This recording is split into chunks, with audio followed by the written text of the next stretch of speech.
Hi, I'm Marshall Lamb with LifeWorks Counseling. We better make this video quick because we're going to be talking about ADHD today.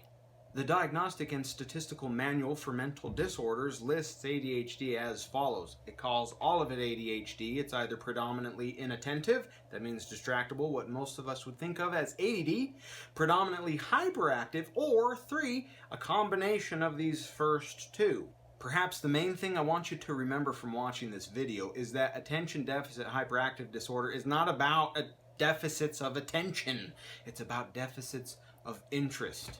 And that's because of what's happening in the frontal lobe of the brain. If you have ADHD, there's less functioning, there's less activity happening there, which can cause a lot of problems. Firstly, with pleasure. According to your natural brain, there's a finite amount of pleasure the brain can experience. So we go from 0 to 100% pleasure. The average brain has a threshold for pleasure. That means whatever the brain is engaged in, it has to be at least that good. It's got to pass that line in order to release pleasure chemicals in the brain. If it doesn't get past that line, it's not really going to do anything. I always like to think of raw broccoli because I hate raw broccoli. It's gross.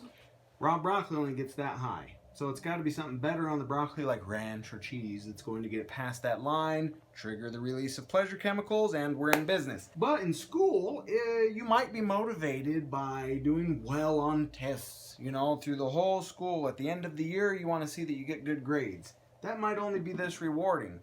You notice the problem if you got ADHD? It just isn't enough so that you can sustain your mental effort in class. If you have an ADHD brain, it's kind of like your threshold for pleasure automatically starts out a little bit higher than the average.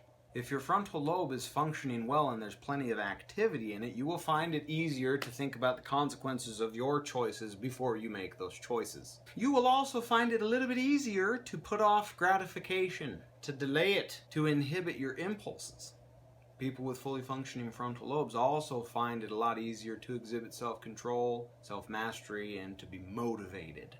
It's easier to adapt to social situations, read social cues, and act appropriately. You'll be more successful with things like planning and goal setting and being organized. You will also be able to sustain mental effort on tasks that are kind of boring but necessary. So if you're diagnosed with ADHD, it's going to be harder to do those things. If you do have ADHD, you're more likely to have a learning disability.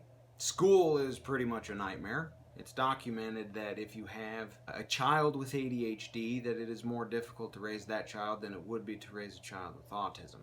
You'll also find that your social life is really difficult and doesn't work as easily as it seems to for most other people. Also, if you have ADHD, it most often shows up with other things like depression, anxiety, even bipolar Tourette's. It doesn't typically show up by itself.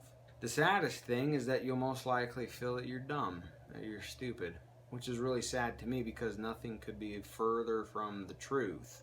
Having ADHD actually qualifies you for certain jobs and things that other people who don't have ADHD, they're not going to do as well. My goal is that we learn how to turn ADHD into a trait.